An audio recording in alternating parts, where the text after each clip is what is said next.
Okay, thank you. First of all, thanks the organized committee for the invitation.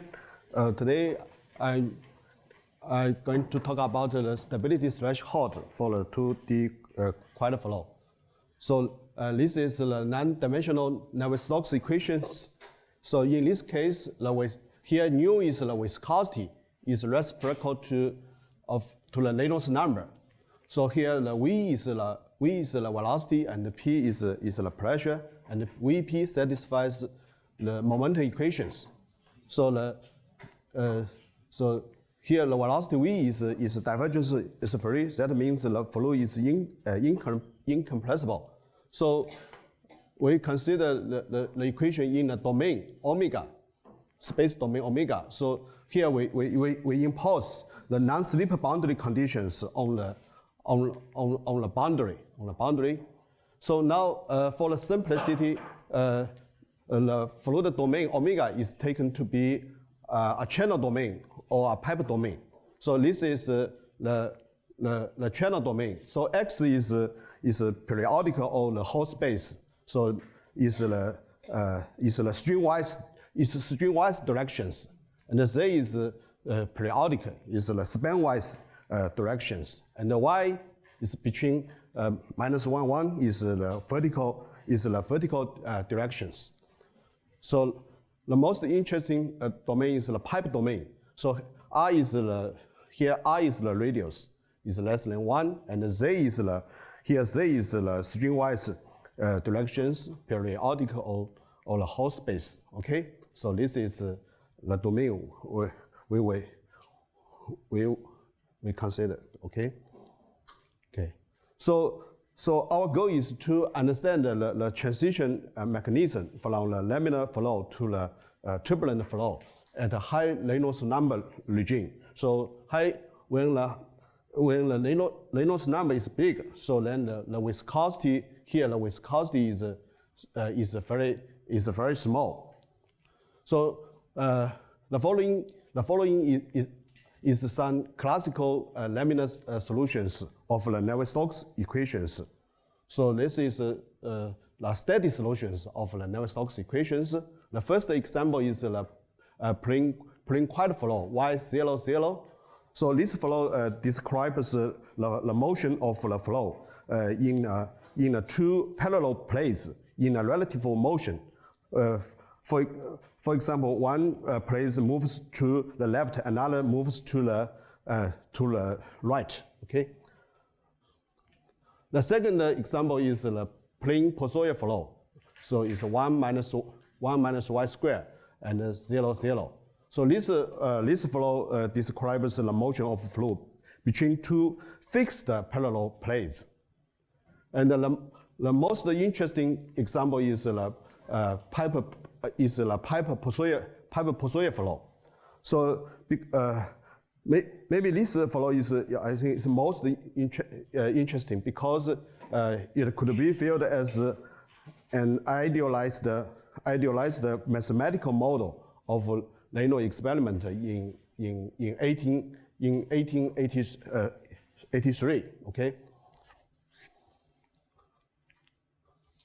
To shed some light on the transition mechanism, Jefferson et al. In a science paper in 1993 proposed the transition threshold problem, which was stated as how much disturbance will lead to the instability of the flow and the dependence of disturbance on the Reynolds number. The following is the mathematical formulation formulated by the Bajosian and Masmoudi.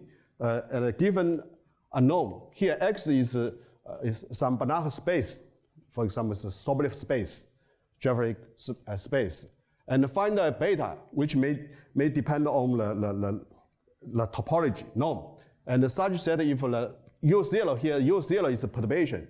If the X norm of the U0 is much smaller than RE minus beta, the flow is nonlinear stable. Otherwise, if the U0, the X norm is much bigger than RE minus beta, then the flow is unstable, nonlinearly unstable. Then this critical exponent beta is referred as referred as the transition threshold. Okay, so now let's review some recent mathematical results in two-dimensional. So first of all, we consider the plane quite flow in this domain. So in this domain, the string-wise direction is the periodic, but the y is the whole space. So this choice is to avoid the boundary layer effect.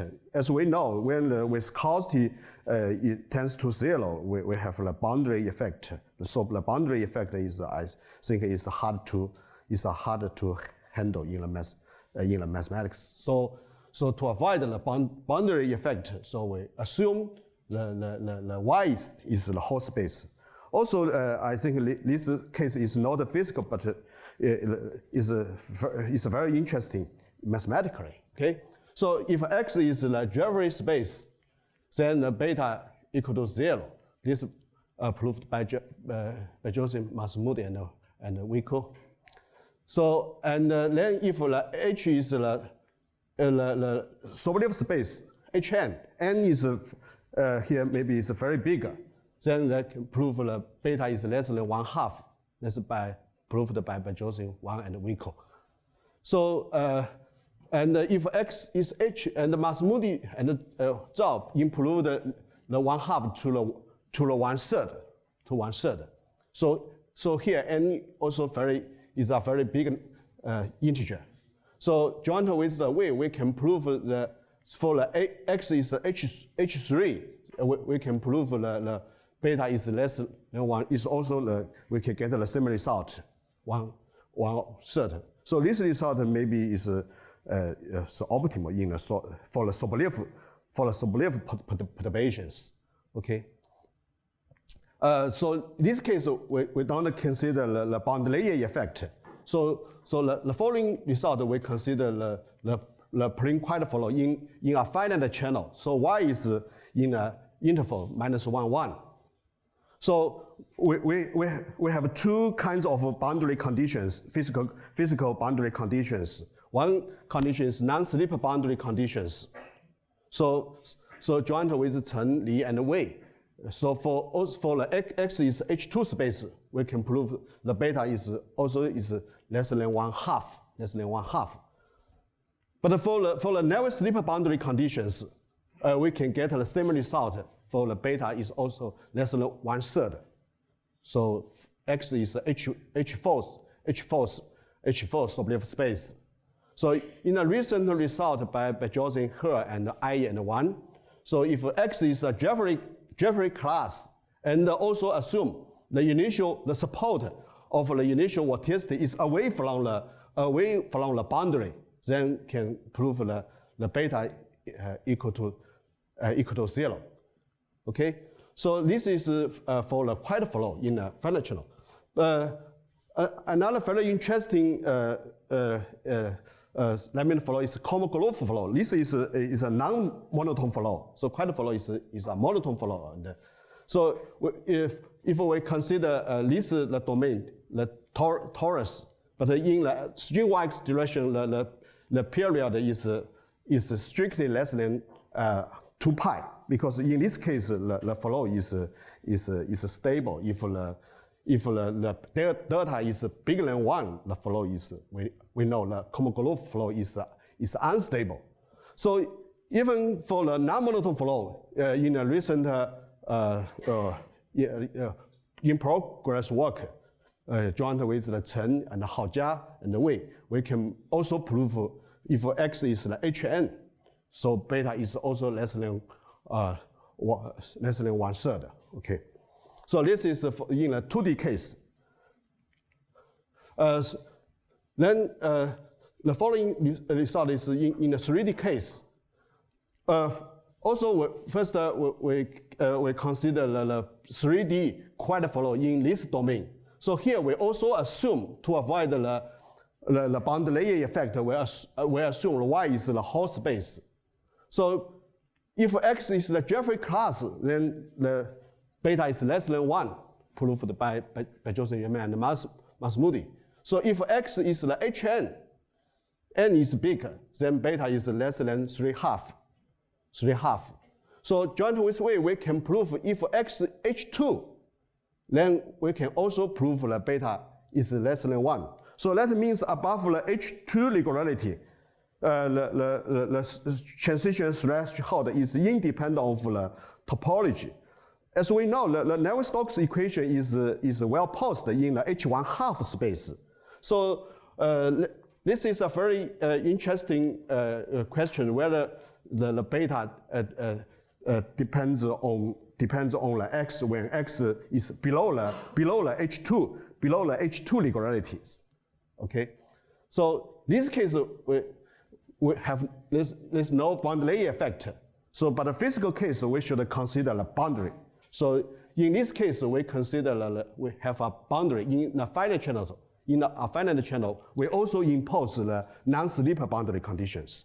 So surprising. So even with have the boundary layer effect and also for the H2 space, we can also prove the beta is also less than 1. So that means in fact in this case the main destabilizing effect is the lift up 3D lift up effect, not the boundary layer effect. Okay.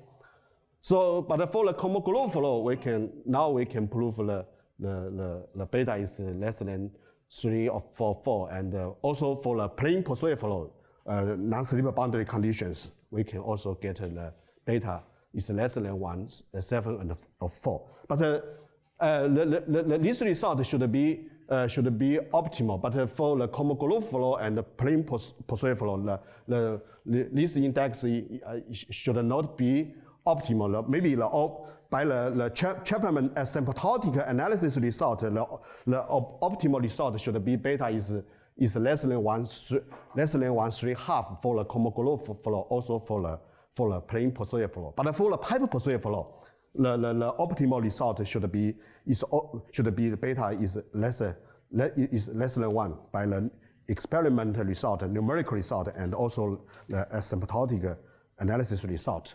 Okay. But today I will talk about the 2D case. Okay. So there are 3 important physical effects which plays a crucial role in determining the threshold. The first effect is the inviscid damping. So, for example, we consider the linearized 2D Euler equations. So this is just a transport equations. So this is the solution. So for the vorticity, any LP norm of vorticity is conserved. But if we look at the velocity, so here we introduce the string functions. That means the Laplacian phi equals to omega. So that if x is the whole, so then by the Fourier transform, then we can get the solution like this. Then just by the Plancherot formula, so we can get the L2 norm of phi is bounded by, if the omega 0, we have the H2 regularity, then we can get the t minus 4. That means the velocity, the L2 norm is the t minus 2 decay. This decay rate is optimal. So this phenomenon is so-called the inviscid damping, observed by all in 1907. Okay. The second important effect is the enhanced dissipation. So here we consider the linearized 2D Navier-Stokes equation along the Couette flow. So okay, this is a diffusion transport equations. Omega 0 is the initial data. So also we consider the x is periodic, y is whole space. Then we can use the Fourier transform. Then we can get the explicit solution of the omega hat. So then we use this inequality. This inequality. So if k not equal 0, that means the integral of this integral equal to 0. So that means no 0 mode. So then k not equal 0. Then we can get use this equality. We can get the decay rate. So this is the exponential decay rate. So here the decay rate is nu 1/3. So this decay rate is much, if without the convection term, this is just a heat equation that, as we know, the diffusion rate is E minus nu T. But here the diffusion rate is minus nu 1/3. So this decay rate is much bigger than the diffusion rate. So this phenomenon is so-called the enhanced dissipations. The third important physical effect is vorticity depressions. So here we consider the linearized Euler equation along the general shear flow, Uy. So if Uy, so here we have, in this linearized equations, we have a non-local term. So if the flow is monotone, so this term just led to some technical difficulties, but does not play a crucial effect for the dynamics. So, but for the non-monotone flow, so if Uy is non-monotone flow, like the Kolmogorov flow, pipe plane Poisson flow, is non-monotone flow. So then this term is very important. It's very important. So here, the Poisson and the Morita observed a very important dynamical phenomenon, so-called the vorticity depression phenomenon. Roughly speaking, formally, if we assume the following answers, this is the vorticity. We have these answers. So here gamma maybe is some positive constant. Okay. So this omega infinity is amplitude. So at the critical point, so if the flow is non-monotone, so YC is the critical point. At the critical point, the omega infinity is equal to 0. So this phenomenon is so-called the vorticity depression phenomenon. So this phenomenon was confirmed by Wei Zhang and Zhao. So for general non-monotone shear flows, and by Josephine, Couette, Salati, and Wico for the pipe flows. So this new dynamical mechanism plays a crucial role in achieving the threshold 1/3 for the Kolmogorov flow. So that means to prove this exponent for the Kolmogorov flow, we have to use the vorticity depression phenomenon. But for the monotone flow, we just use the inverse damping effect and enhance the dissipation. But for the Kolmogorov flow, if to achieve this sharp threshold, we have to use this vorticity depression phenomenon. Okay. So now we come back to the nonlinear problems. First of all, we consider the 2D Navier-Stokes equation in this Hall space. So Y is Hall space. So this is the nonlinear equations.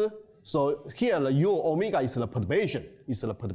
So omega in is the perturbation of okay. So this is our theorem.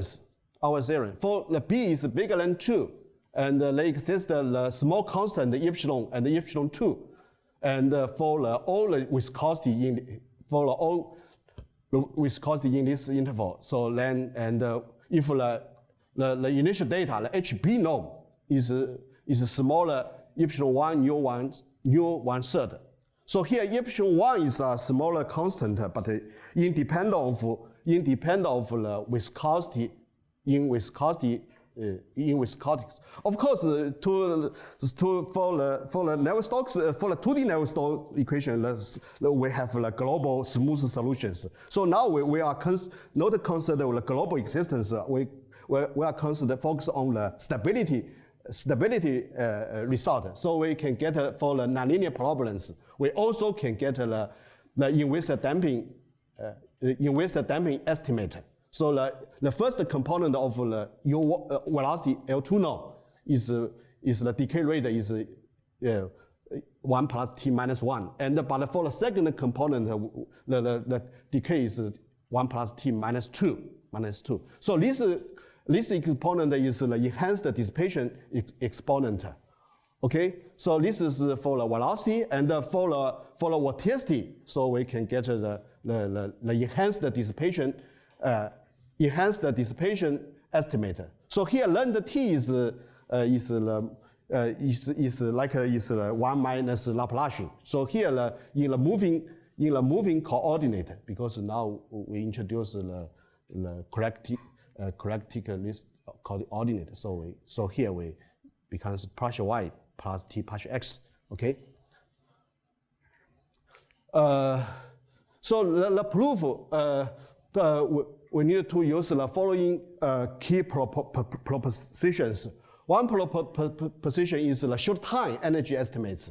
So this is a very standard. So the L2 known for if the time is less than nu minus 1/6, then we can get this L2, then the TB omega T L2 known is bounded by the initial data. So this is just by the standard energy estimates. Standard energy meter, we can get use the standard energy estimates. We can get this energy estimates. Then we use the Galois inequality. We can get this result. So this the short time energy is easy, but the difficult part is the long time energy estimates.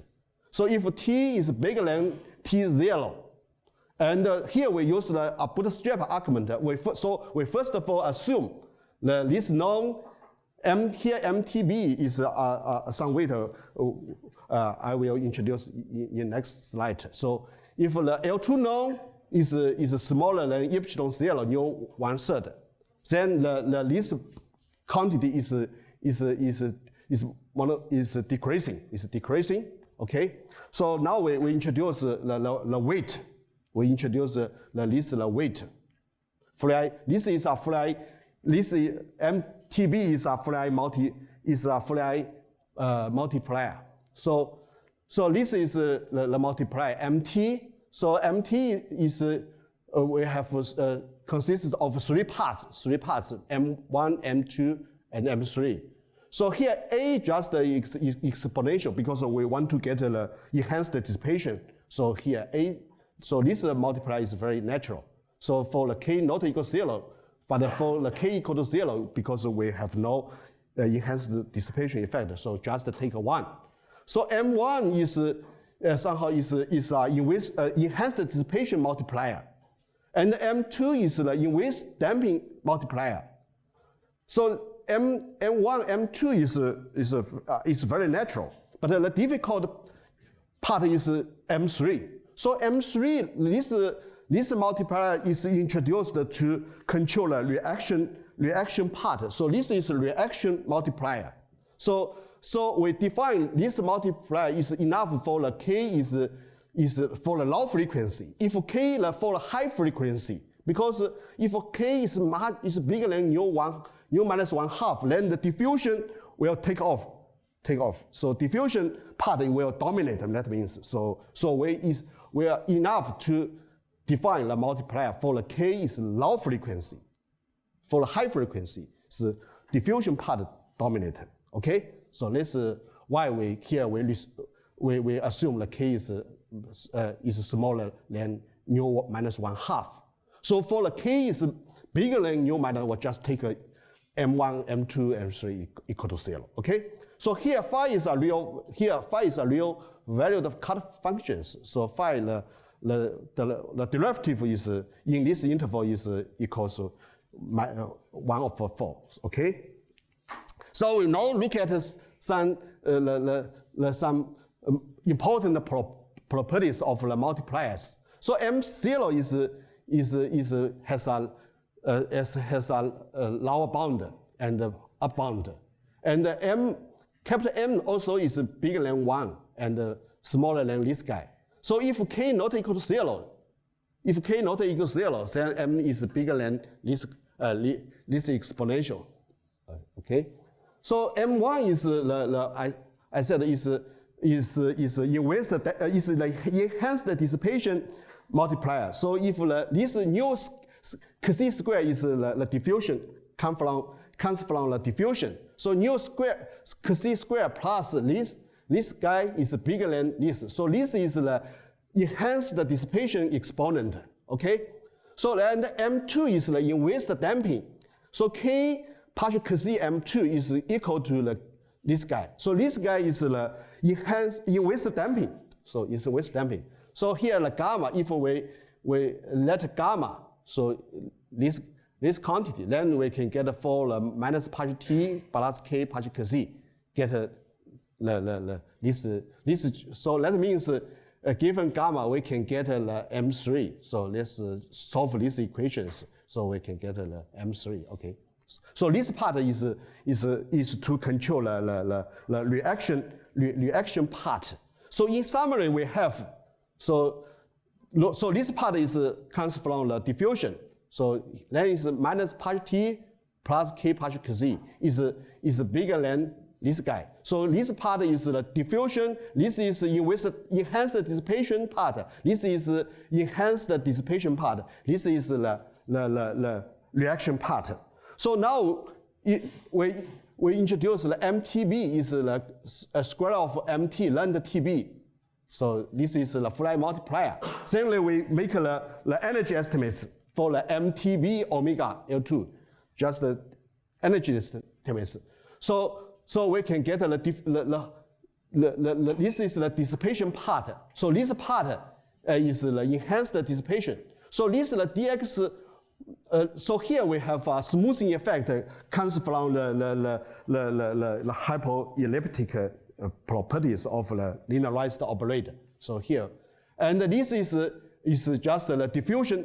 This comes from the diffusion part. This is enhanced dissipation part because here is the, but here is this part is the inverse damping part. Inverse damping part. So this is the reaction part. So this is nonlinear part. Nonlinear terms. Okay. So we decompose nonlinear terms I1, I2, I3. So because U we have the U1, U2. So here the I1, I2. So this is the zero. I2 here is the zero mode. Here is U1. So because here partial X is a good derivative and the partial Y is better derivatives. So the I1 is the main Chapton associated with the reaction terms. So here we just focus the I1 because this term is the worst. Okay. So how to handle the I1?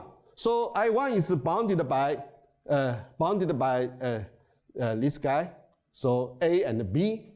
So for A is the U2 is the high frequency and omega is low frequency. So because here the derivative acts on the U2. So this part is U2 is the high frequency and omega 2 is low frequency. And for the B is the U2 is the low frequency and omega hat is the high frequency. Okay? So now the main difficulty is the A term. So the A is the reaction term. So for the U2 is the high frequency and omega is the low frequency. So for B is very easy. So we just use the Horde inequality. So here the U2, this is the Fourier transform.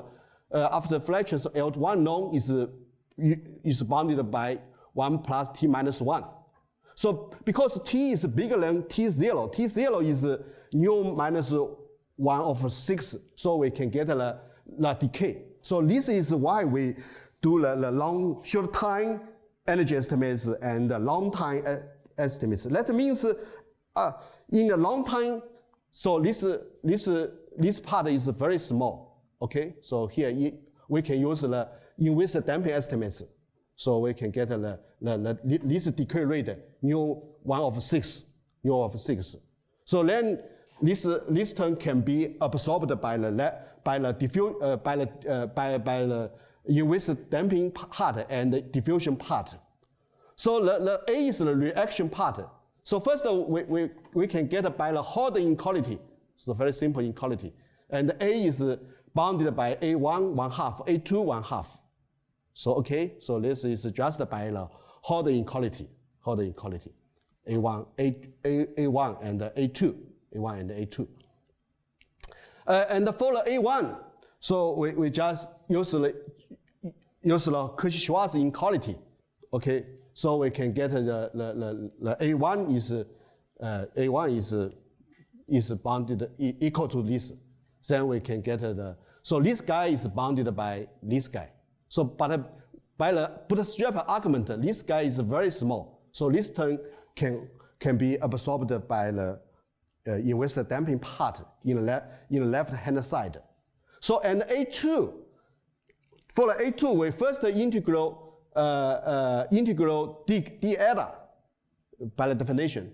We first integrate d eta, then we can get this inequalities. So this guy is just by the gamma t. So that's why we introduce. So this to control, this is the reaction part. So this is the reaction part. So to control the gamma t, square of gamma t, so this is the reason why we introduce this multiplier, flat multiplier. So because here the reaction term is bounded by the square of gamma. So now we introduce the M3. So we solve these PD equations, we can get the M3. So M3, this construction is very, I think it's very difficult. Okay. So this is the main difficult. Okay. So this is the flat multiplier method. Okay. So now we consider the 2D Navier-Stokes system in a finite channel. With the Navier-Stokes boundary conditions. So in this case, we cannot use the flat multiply method because we cannot use the flat transform in the y directions. So we have to find another method to solve these problems. Okay, so this is so here we impose. So because here we impose the Navier-Stokes boundary conditions. So the vorticity vanishes on the boundary. So this is the initial data. So also if the H3 norm is small, so epsilon 1 is also a small constant independent of nu, then we can get the global stability result. Okay, so the L2 norm of the vorticity has enhanced dissipation rate, and for the velocity we have inviscid damping estimates and enhanced dissipation estimate. So then how to prove these theorems? So we introduce we so-called quasi-linear approximation method. So first of all, we decompose the initial data two parts. This is the zero mode. This is non-zero mode. Okay. So for the zero mode, we just solve the heat equations. So WTY is the solution of the heat equation with the Dirichlet boundary conditions. And U, capital U is the notation is Y minus, because here U is the velocity. So here's, because W is vorticity, so here's the vorticity. So here's the U is the velocity. So this is for the zero mode. And for the non-zero mode, we solve these linear equations. So here we don't solve the linearized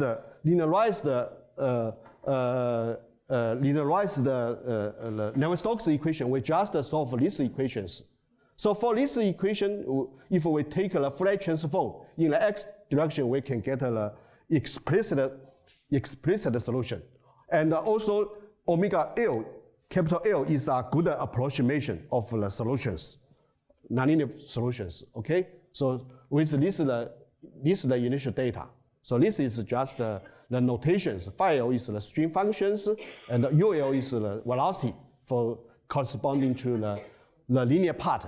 So this is the linear approximations. So ER here, ER is the remainder term, is the remainder source. Okay. Okay. Now, as we know, for this problem, the main difficulty term is the reaction term. So now, what's the reaction term in these settings? So here's omega E is the omega.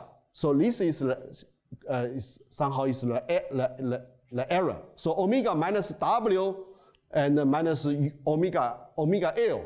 So UE is the velocity. U plus this is the zero mode. So I mean we minus zero mode. So U minus zero mode. Here's U is non-zero mode or oblique mode.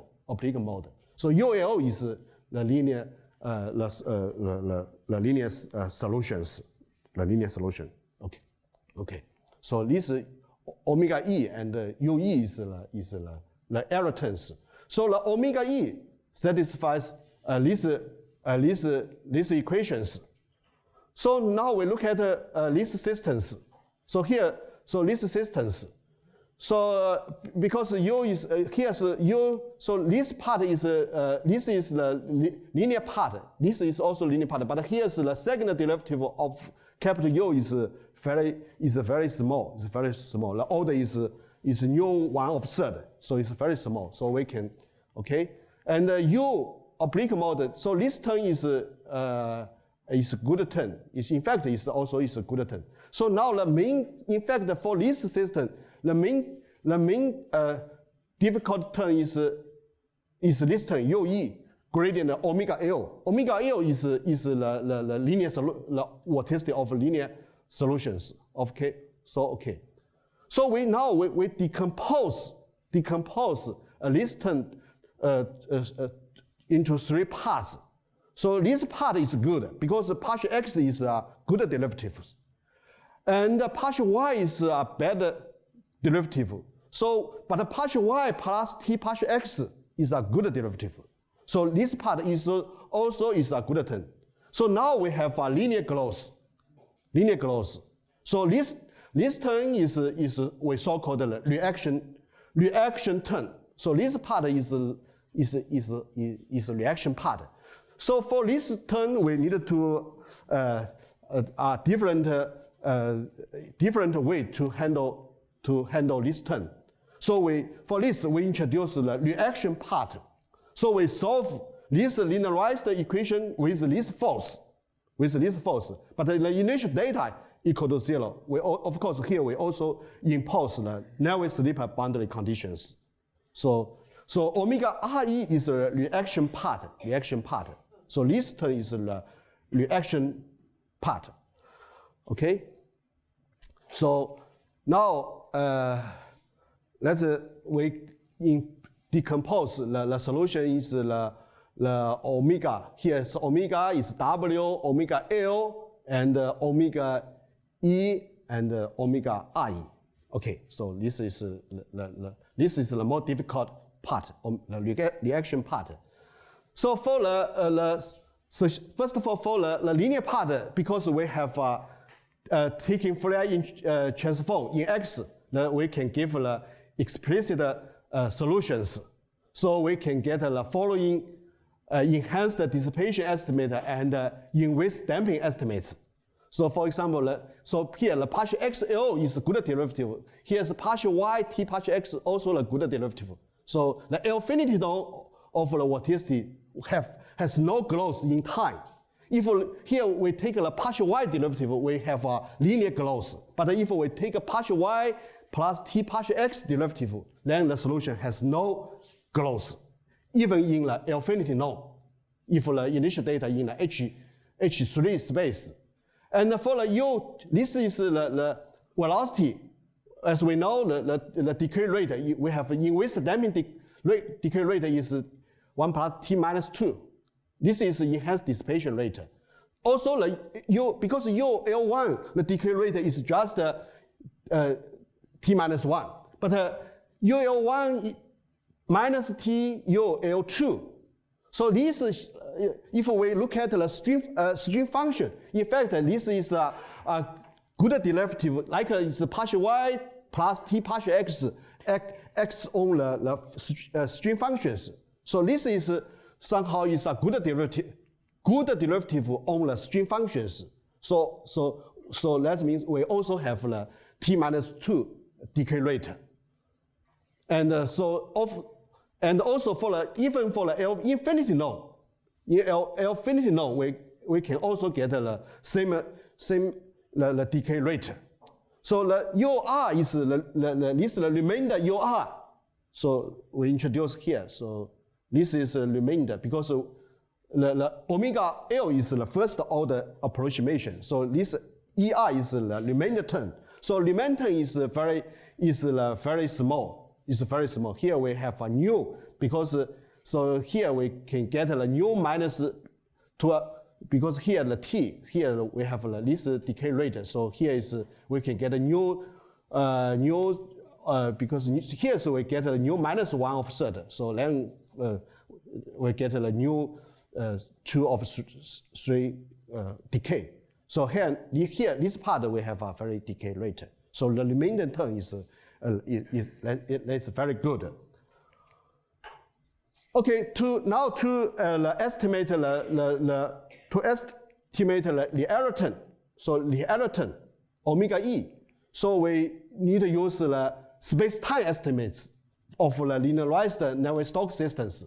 So this is the linearized Navier-Stokes distance with the Navier-Stokes boundary conditions. Then we introduce the space-time norm. So this norm, this is just the energy norm. And also this is the energy norm. So this part is the enhanced dissipation. This is the this is the diffusion part. But here because it's non-zero mode, so we have enhanced dissipation. So this part is the inviscid damping, because this part is inviscid damping. So here is the L time for the L1 norm, and space the L2 norm, and also this norm. So we can prove the X norm is bounded by L2 norm of the initial data plus the source term L1, L2 norm, L1, L2 norm. So this, because now we have good boundary conditions, so we can use the hypercoercivity method introduce this paper for the common group flow. So we, and also to get the enhanced dissipation method, we can use the hypercoercivity method. But to get the inviscid damping estimate, we need to use a very beautiful idea introduced by this paper. So you also introduce a multiplier, so then we can get the inviscid damping estimates. So just by the energy estimate, we can get the enhanced dissipation estimates and the inviscid damping estimates. So the X norm is bounded by the L2 norm and the L1, L2 norm. Okay. So then we consider so we said the reaction part is the most difficult. So we first consider the omega star is omega, this error is minus reaction part. Then this omega star solve these equations. So now G is the substance. So now for the G, we have a good estimates. L1, L2 norm is bounded by the initial data, and omega E is. So for omega E, in fact, at the time, if we use the short time estimates, so the omega E L2 norm is bounded by this guy. So that means the L2 norm of omega E is order of nu 2/3. So that means the omega E is much smaller than omega. Omega is the order nu 1/3, but for the omega E is the order nu, because this the initial data is nu 1/3. So this L2 norm of the omega E is nu 2/3. So that means much smaller. So here, if we observe this point, then so this term is this term of course is nu 2/3. So this term is also because here is the square, is also nu 2/3. So that means the source term is very small. Then we can use the space-time estimates. The X norm, omega star X norm is bounded by the initial data and the source term, then can get this energy estimates. So that means we can prove, use the bootstrap argument, so we can prove the omega star, for the omega star, the X norm is much smaller nu 2/3. nu 2 over 3, okay? Now we come back to the reaction part. So for the reaction part, we can bound it by this guy. So this is the main propositions. So it's difficult to give a direct estimates for the ohmic reaction part. So we also need to decompose many parts. The first part is just solve the transport equations. This is the substance initial data equal to 0. So this is the F1. So F1 does not solve the linearized the Navier-Stokes systems. So we have to introduce the F2. So F2. So this is non-slip boundary conditions. Then we introduce the F1, F2. Then we introduce F3. So here F3, because here we multiply this part, we get the enhanced this just to get the enhanced dissipation estimates. So the F3 satisfies this equation. Now we look at the F4. So omega, this reaction part minus F3. So then we get F4. So F4 is a good equations. So get this the F4 equations. So for the F4, we can also use the for the F2. F2 we also use for the F2 because this is also linearized Navier-Stokes equations. We can use the in this space use the space-time estimates. We can bound the y node of F2 is bounded the y node of this guy. Then we use the space-time estimates for the F4, so we can get this. So then it's enough to bounded by the F1. By this is bounded by F1, so it's enough bound this guy for the F1. So this is lemma 1. So the F1 node is bounded by this guy. So combined lemma 1 and this inequality, then we can get the proposition 5. So get these estimates, we use the following lemma. So we just consider, because F1 just solve the transport equations. So these are very simple equations. So for F1, we can get this inviscid damping estimates. So here, so the F is the substance, but the initial data equal to 0 at T0. Then we can get these energy estimates. So this is the inviscid damping estimates. So bounded by this guy. So now we look at the right-hand side. Here we multiply EI LYT. So here partial y is a good derivative, not a better derivative. So we bounded by the L2 node, the difference L2 node. But we pay the derivative. But we just pay the good derivative, not a better derivative. So the difference here is with the space-time estimates. The difference is here. So for the space-time estimates for the proposition 4, here's the L1. Here's the L1 node in time. But for here, to the handle reaction term, so we here L2 node in time. So this is the main difference. But to get this decay, so we need to pay derivative. So it means, so this is the one old derivative. But this derivative is a good derivative, not a better derivative. So it's okay, it's good, okay? So let's, so then we can control. So the substance L2 node by this guy, he just used the Horde inequality.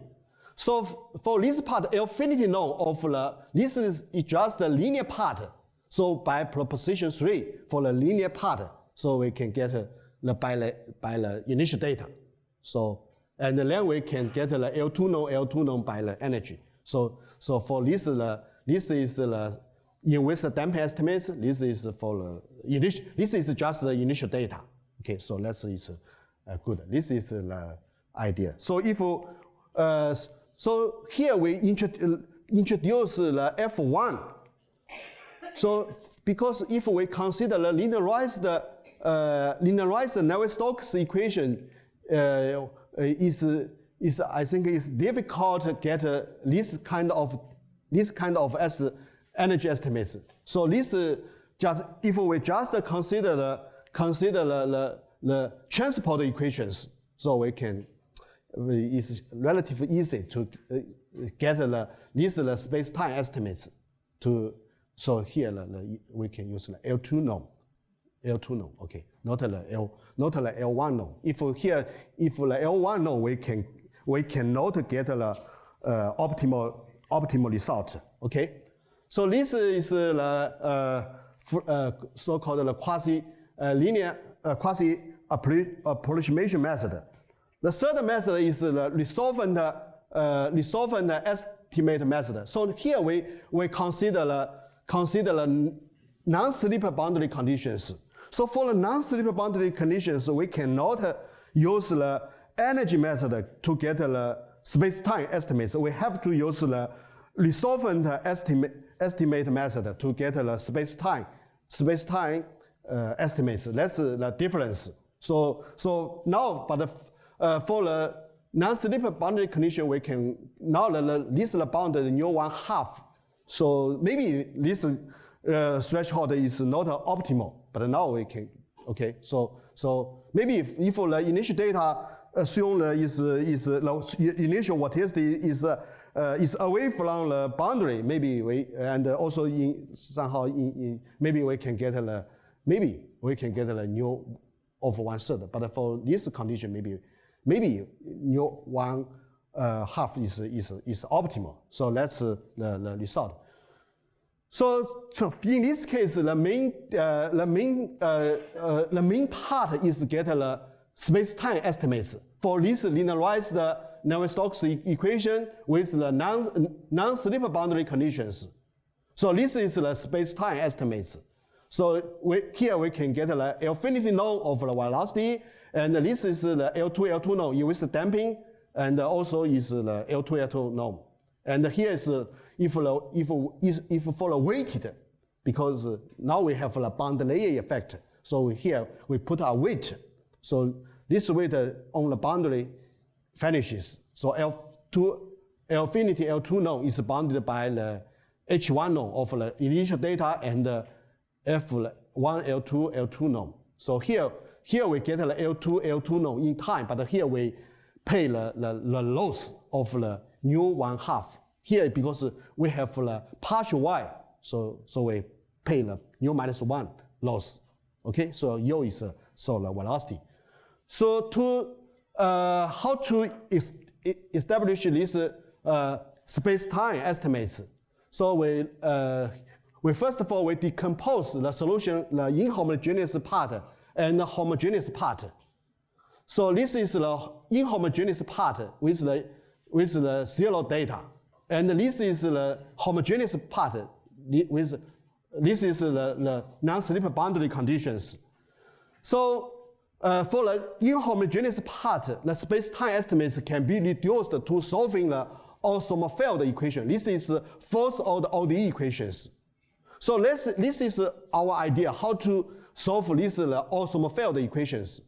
If without this term is so-called Rayleigh equations, we decompose the solution 2 parts, 3 parts, and the WNA solves the inhomogeneous orthogonal field equation with the Navier boundary conditions.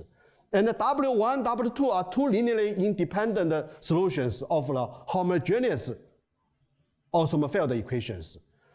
Now for the WNA, we can use the energy method due to the favorable boundary conditions. But for the W1, W2, we can solve, in fact, after some transform can be reduced the area equations. So we can construct W1 and W by using the area functions. So then we can get the solutions. Now for the homogeneous part, it's also not easy. It's also, we need to introduce decompositions. We decompose WH1, WH2, and WH3. So WH1 is very, is just this, is in somehow is just a solution of transport equations. This term is enhanced dissipation effect, okay? And WH2 solve these equations because WH1 is not a solution of linearized and Navier-Stokes equations. So, and the W1 and the W2, and here is the non-slip boundary, is the non-slip boundary, means the WH2 is non-slip boundary conditions. So W1, W2 does not satisfy the boundary condition. So we have to introduce the WH3. So WH3 solves the homogeneous equations with the zero data, but this is the boundary conditions. Because the W1, H1 plus WH3 does not satisfy the non-slip boundary condition. So WH3 is to match the boundary conditions. So now the WH1, the estimate is direct.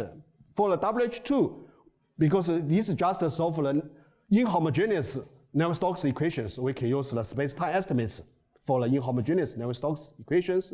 But for the WH3, so we can use, first of all, we use the Laplace transform in time. Then we can write, so then this equation can be reduced to the homogeneous orthogonal field equations, homogeneous. Then we can, the solution can be write the C1W1 plus C2W2. So we can get the homogeneous part of the estimates. So, okay. So once we have the space-time estimates, because the nonlinear stability is very easy. My time is up, so I will stop here.